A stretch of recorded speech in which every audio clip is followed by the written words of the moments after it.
Bonjour et bienvenue pour la première interview live en direct du studio Paris Images.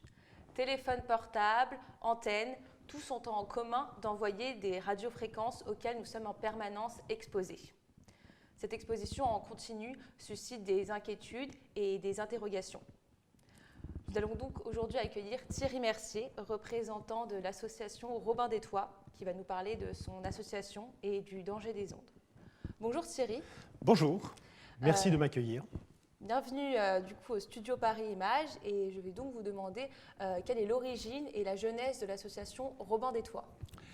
L'association Robin des Toits a été fondée en 2004 quand on a vu apparaître les premières antennes de téléphonie mobile et on s'est bien interrogé en se demandant ce que c'était que ces antennes et qu'est-ce que ça pouvait avoir comme conséquence sur la santé.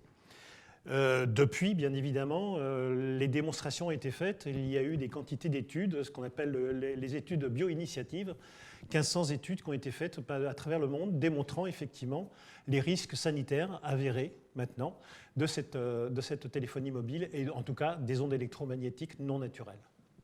Oui, en effet, selon l'OMS, les conséquences sur l'organisme des antennes de télévision et des téléphones portables ont été placées dans la catégorie des agents cancérigènes possibles chez l'homme. Donc pourquoi les mesures gouvernementales ne semblent pas suivre ce consensus scientifique ? La classification en 2B de l'OMS devrait bien évidemment alerter nos chers gouvernements. La problématique, elle est simple. Est-ce que l'on est technophobe, ce que n'est pas l'association? C'est une évolution. Nous ne pouvons pas faire autrement. Nous demandons simplement une seule chose au sein de l'association, c'est qu'il a été démontré par le CRIREM, qui est un observatoire des ondes électromagnétiques, de ne pas dépasser un seuil en dessous duquel il n'y a plus de risques avérés pour la santé publique. Or, les taux d'émission en France, en tout cas, sont tellement forts qu'ils ne nous protègent que d'une seule chose, c'est de la cuisson. D'accord, très bien. Et du coup, justement, par rapport à toutes ces ondes, il y a aussi les compteurs Linky qui sont arrivés aussi en ce moment. Est-ce qu'il est possible de demander de ne pas installer de compteur Linky? Comment ça se passe? Alors, le compteur Linky, en fait, on va plutôt parler non pas du compteur Linky, mais de l'ensemble du Linky. Effectivement, le Linky, lui, va rajouter encore un peu plus d'ondes électromagnétiques nocives. Alors, si vous me posez la question de savoir si l'on peut refuser le compteur Linky, je vais vous répondre bien évidemment oui. Il n'y a pas de texte de loi à l'heure où l'on se parle qui démontre le fait qu'il faut avoir ce compteur. Chaque citoyen français, et c'est ce qu'on appelle la démocratie, peut faire le choix d'accepter ou de ne pas accepter. Bien évidemment, nous conseillons, nous, en tant que Robin des Toits, de refuser la pose de ce compteur qui s'avère être quelque chose d'extrêmement nocif. Mais si vous voulez qu'on parle de la nocivité, je pense qu'on le fera un tout petit peu plus loin. D'accord, très bien. Et est-ce que vous avez des exemples, par exemple, où des citoyens ont réussi à refuser en fait, l'installation de ces compteurs ?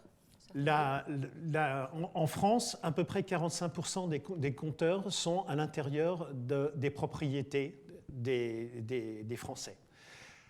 Il est hors de question que Enedis, puisqu'il faut citer son nom, s'autorise à rentrer de force dans une propriété privée. C'est du registre du pénal, donc ils ne peuvent pas le faire. Et d'ailleurs, le code pénal le dit très clairement. La plupart des Français l'ont accepté. Je pense qu'à l'heure où on se parle, à peu près 30% des Français le refusent. Mais les autres se sont fait avoir parce qu'on leur a laissé penser, on leur a laissé croire que ça serait une transition énergétique et une transition écologique, ce qui n'est absolument pas le cas de ce compteur. D'accord, très bien. Et par rapport aussi à la 5G, du coup, qui arrive plutôt rapidement pour tous les appareils, il y a des moratoires qui ont été déposés par 11 grandes villes donc en septembre 2020. Qu'en est-il à l'heure actuelle, justement, de ce moratoire ? Alors, si on attaque la problématique de la 5G, il est évident qu'il va falloir quand même que je parle de ce qu'est réellement la 5G. En fait, en ce moment, on est en 2G, 3G, 4G. Bien. C'est deuxième génération, troisième génération, etc. Cette cinquième génération de téléphonie change complètement tous les paradigmes que l'on connaissait, à savoir que là, aujourd'hui, on est dans un brouillard électromagnétique. La différence avec la 5G, c'est qu'on ne sera plus dans ce brouillard, mais que la 5G va cibler très précisément chacun des portables et suivre le portable 24 heures sur 24. Toute la différence, elle est que les émissions ne sont plus des émissions électromagnétiques, ce sont ce qu'on appelle des émissions pardonnez-moi, de micro-ondes. C'est-à-dire qu'en fait, ce sont des ondes qui sont millimétriques et centimétriques en fonction de la puissance que la 5G va demander pour pouvoir connecter tous ces fameux objets connectés que l'on va avoir dans nos maisons. La problématique, c'est qu'effectivement, bon nombre de villes, et plus particulièrement les villes où ont été élus des gens d'Europe Écologie Les Verts, ont pris un moratoire sur la pose de cette 5G dans leur ville. Il s'avère que c'est extrêmement difficile puisque le maire n'a pas cette possibilité de refuser puisque c'est l'État qui décide et que par définition, les villes qui ont pris ce moratoire se font retoquer petit à petit par bien évidemment les services de l'État et les services des opérateurs qui font un peu ce qu'ils veulent en France sans aucune limite d'émission. D'accord, donc c'est aussi une décision en fait par commune. Un maire peut aussi influencer ce choix-là. Un maire peut très bien prendre cette décision, mais par définition, elle sera retoquée. Si jamais d'aventure un opérateur va au tribunal administratif, le tribunal administratif, qui juge non pas sur le fond, mais sur la forme, va retoquer, parce que par définition, la demande de l'État, c'est une couverture rapide et globale du pays avec cette nouvelle technologie. Donc un maire ne pourrait pas physiquement s'opposer. Il peut prendre ce moratoire en disant on attend. Je rappelle qu'aucune étude sanitaire préalable au positionnement de cette 5G n'a été faite. Rien, nada. Walou, si je puis me permettre ce genre d'expression, il n'a pas été pris au départ une décision de voyons ce que ça va donner sur les risques sanitaires, et il y en a, on le sait, et on va le démontrer. Mais là, en l'occurrence, l'État a décidé que c'était comme ça et qu'il n'y avait absolument circulé, il n'y a rien à voir. C'était une décision d'État et le maire, même si, comme c'est à Strasbourg, à Besançon, à Tours, ces maires prennent des moratoires, ça ne fait que reculer le positionnement de cette 5G qui est demandé par ces opérateurs qui pensent qu'il y a une seule chose, c'est de faire de l'argent. Et est-ce que finalement, les études n'ont pas assez de recul? Finalement, c'est des effets, des conséquences qu'on va voir dans 10, 20, 30 ans sur des cancers. Et maintenant, c'est des choses qu'on n'arrive pas encore à vérifier. Et finalement, les gros groupes en profitent pour dire « Mais regardez, actuellement, ça ne fait rien. » Mais finalement, on aura quelques surprises. Mais c'est une bombe à retardement. Je rappelle que dans les années 20, on savait que l'amiante était déjà cancérogène. On a attendu 1994 pour l'interdire. Donc c'est vrai que c'est une bombe à retardement. On le sait, tout le monde le sait. C'est une évidence. Mais là, en l'occurrence, on est dans l'immédiateté, que cette immédiateté empêche tout recul scientifique sur les risques avérés de cette technologie. C'est absolument délirant.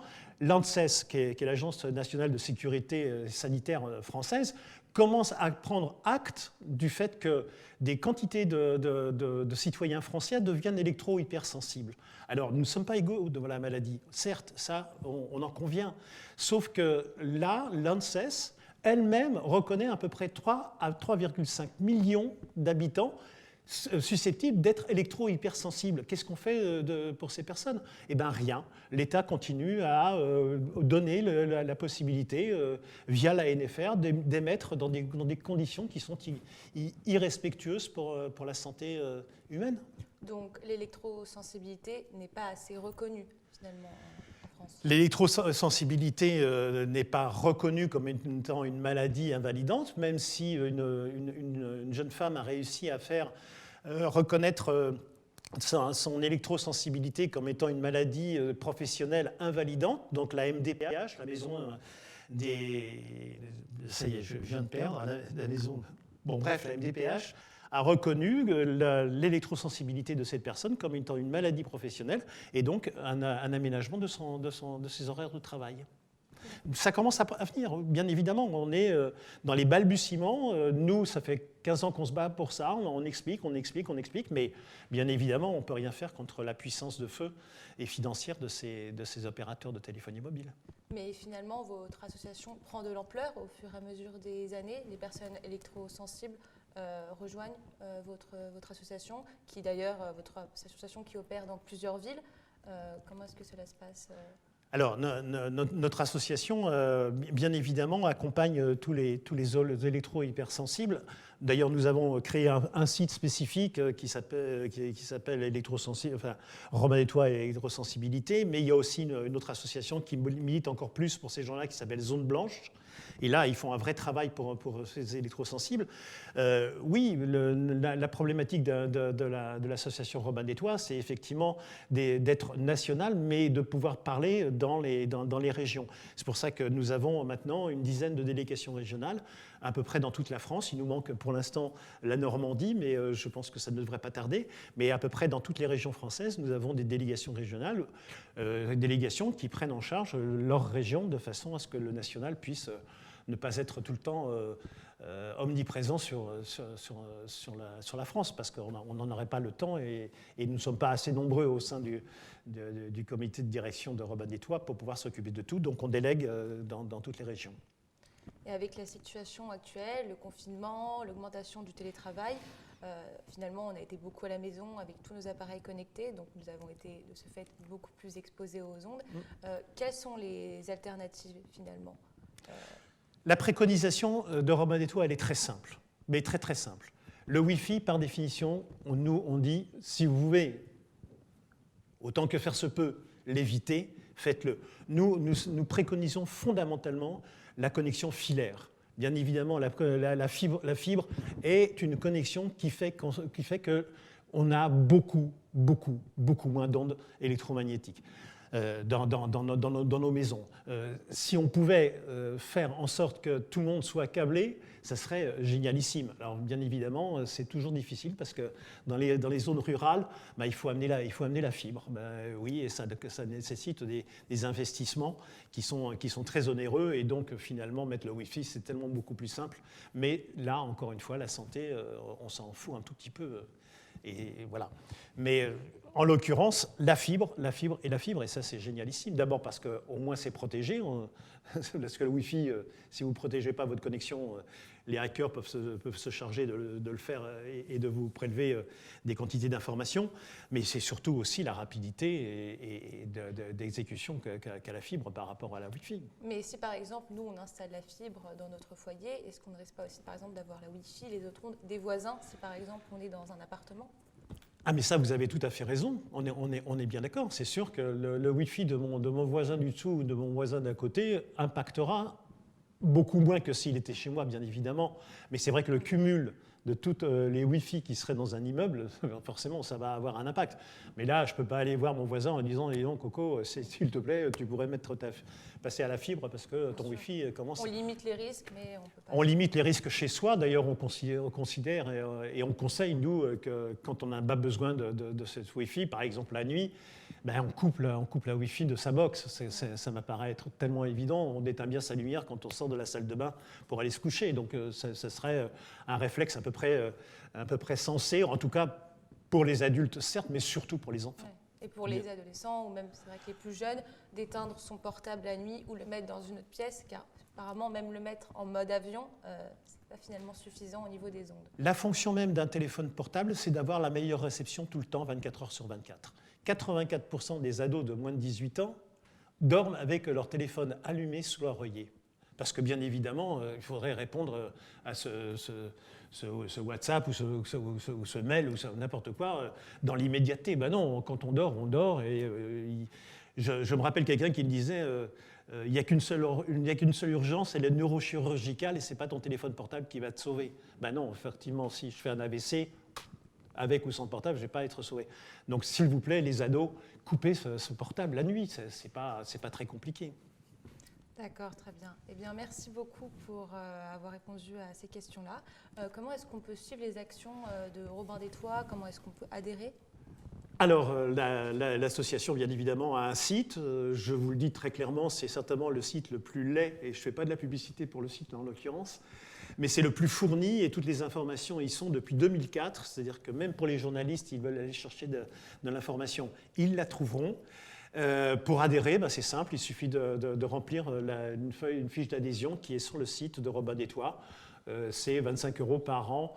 Sachez simplement que l'association, elle, ne vit que de ses adhérents et nous refusons toute subvention, quelle qu'elle soit, de l'État. La mairie de Paris nous l'a proposé plusieurs fois, on a systématiquement refusé pour pouvoir continuer effectivement à dire les choses d'une manière très claire. D'ailleurs, si nous étions si fous que ça, il y a bien longtemps que ce soit Enedis, EDF ou tous les opérateurs nous auraient attaqués en justice. Tout ce que nous disons est prouvé. On fait un travail aussi de journaliste, c'est-à-dire qu'on recoupe toutes nos informations. Et y a-t-il des objets pour mesurer les ondes? Bien sûr, il y a des quantités d'instruments. D'ailleurs, je rappelle que tout citoyen français, et ça c'est un des combats qu'on a réussi à mener et à gagner, peut demander un relevé auprès de l'ANFR, l'Agence nationale des fréquences, de la quantité d'ondes auxquelles ils sont quotidiennement confrontés.